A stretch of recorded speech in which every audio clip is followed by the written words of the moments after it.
சென்னை பல்லாவரத்தில் திடீரென இருவர் உயிரிழந்ததோடு 30 பேர் மருத்துவமனையில் அனுமதிக்கப்பட்ட நிலையில் குடிநீரில் கழிவுநீர் கலந்ததாலா அல்லது வேறு ஏதேனும் காரணமா என விசாரிக்கப்பட்டு வரும் சூழ்நிலையில் குரோம்பேட்டை மருத்துவமனையில் அனுமதிக்கப்பட்டுள்ள பாதிக்கப்பட்டவர்கள் நம்மிடம் பகிர்ந்து கொண்ட தகவல்களை கேட்கலாம்.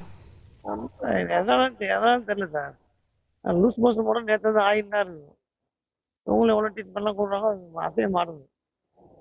போன முறையே தான் மோஷன் ஆயிட்டாங்க. நேற்று வந்து ஆயிருக்கு. நான் பிரைவேட்டில் ஒரு ஹாஸ்பிட்டல் போய் பார்த்தேன், அது சரி வர்றாங்க. தண்ணி தான் நினைக்கிறேன். நாங்கள் வந்து தண்ணியால் தான் வர பிரச்சனை நினைக்கிறோம். அந்த டேங்கர் லாரி வருதுல்ல, அந்த டேங்கர் லாரியால் அந்த தண்ணி குடிக்கிறோம்ல, அதில் உள்ள என்னங்க நமக்கு தெரியாதுல்ல. கேன்னாக்கும் சுத்தமாக இருக்கும். அர்ஜென்ட்டு 10 ரூபான்னு வாங்கிக்கிறோம். ஆனால் இப்போ விலையை தரணும்னு இப்போ தான் தெரிஞ்சாங்க. நேற்றுக்காக அட்மிட் ஆகணும். நேற்று 3 மணி நேரம் யூஸ் அது எதனால ப்ராப்ளம் தெரியும். வந்து இங்கே 2 நாளாக ஆகுது.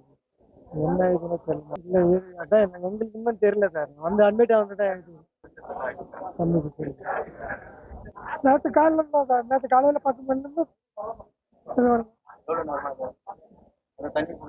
தண்ணியை குடிச்சிட்டு கவர்மெண்ட் பண்ணதில்ல. இந்த கண்டோன்மெண்ட்ல உள்ளவங்க தொட்டியில போட்டு ஆடுது. இது இத்தனை வருஷமா இல்ல. இத்தனை வருஷமா இடம் இருக்கிறது 35-40 வருஷமா ஆடும். இத்தனை வருஷமா இடம் நேற்று இந்த மாதிரி ஆயிடுச்சு.